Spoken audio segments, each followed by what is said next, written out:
जब पहली बार मैं मुख्यमंत्री बना और 7 अक्टूबर को मैं मुख्यमंत्री बना, 11 अक्टूबर को मैंने पहली प्रेस कॉन्फ्रेंस की थी और 11 अक्टूबर जयप्रकाश नारायण जी का जन्मदिन था और उस दिन मैंने 2 घोषणाएं की थी। मुख्यमंत्री के नाते मैं नया था, मुझे कारोबार का कोई एक्सपीरियंस नहीं था, लेकिन उस समय मैंने 2 घोषणाएं की थी। एक, हम ग्राम सभाओं का महात्म्य बढ़ाएंगे, ग्राम सभाओं को अधिक अच्छे ढंग से करने के लिए नियम से जोड़ेंगे। और दूसरा हमने कहा था, उस समय मेरे यहां 10,000 गांवों में पंचायत के चुनाव होने वाले थे। भूकंप के बाद का वो कालखंड था। एक प्रकार से हम आर्थिक रूप से काफी टूट चुके थे। साइक्लोन, अकाल, भूकंप, न जाने कुदरत की जितनी आपत्तियां होती हैं, सारी आपत्तियां आकर के हमारे यहां दरवाजे पर आ पड़ी थी। निराशा का माहौल था। गुजरात मौत की चादर ओढ़ करके सोया था। लग रहा था कि अब हम खड़े नहीं हो पाएंगे। और उस समय 11 अक्टूबर को 10,000 पंचायतों के चुनाव को फेस करना था। हमने एक छोटा सा विषय रखा था, समरस ग्राम।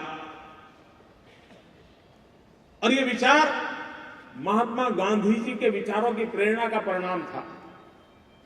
आचार्य विनोबा भावे इसी बात को लगातार कहते थे कि लोकसभा का चुनाव होता है तो गांव दुश्मनी में नहीं बदलता है, असेंबली का चुनाव होता है तो गांव में दुश्मनी के बीज नहीं बोए जाते, लेकिन जब पंचायत का चुनाव होता है तो गांव में हर घर में दुश्मनी के बीज बोए जाते हैं।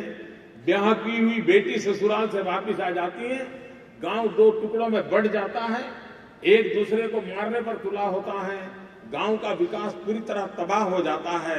और इसलिए विनोबा जी कहा करते थे कि विधानसभा के चुनाव तो समझ सकते हैं, लोकसभा के चुनाव तो समझ सकते हैं, लेकिन ग्राम पंचायत के चुनाव मिलजुल करके सर्वसम्मति से क्यों न हो?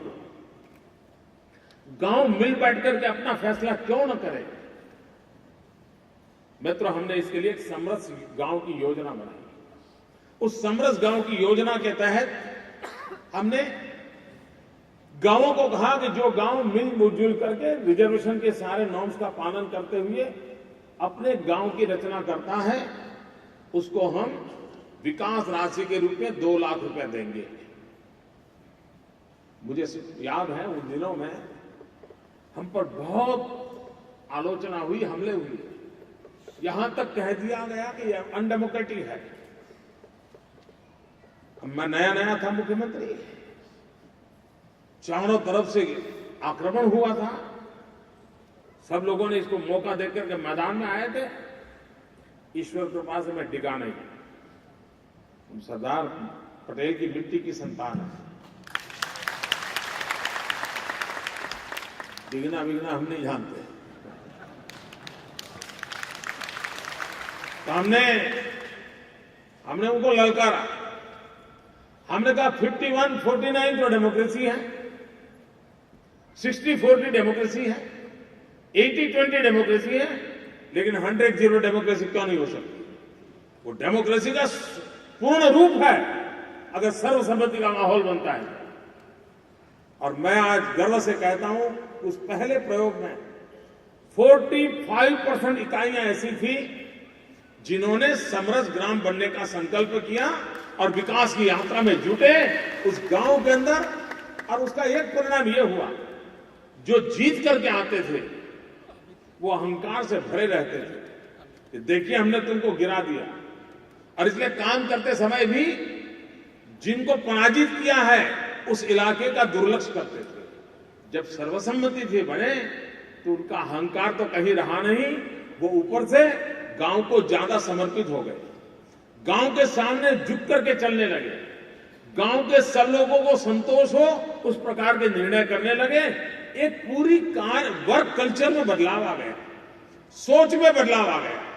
मैं समझता हूं कि और वो प्रयोग आज भी हमारे यहां चल रहा है। मूल विचार तो गांधी का था, विनोबा जी के माध्यम से प्रकट हुआ था। लेकिन आज भी गुजरात में समरस गांव होता है और करीब करीब 40-50% गांव सहमति के साथ अपना बॉडी बनाती है। इतना ही नहीं, कुछ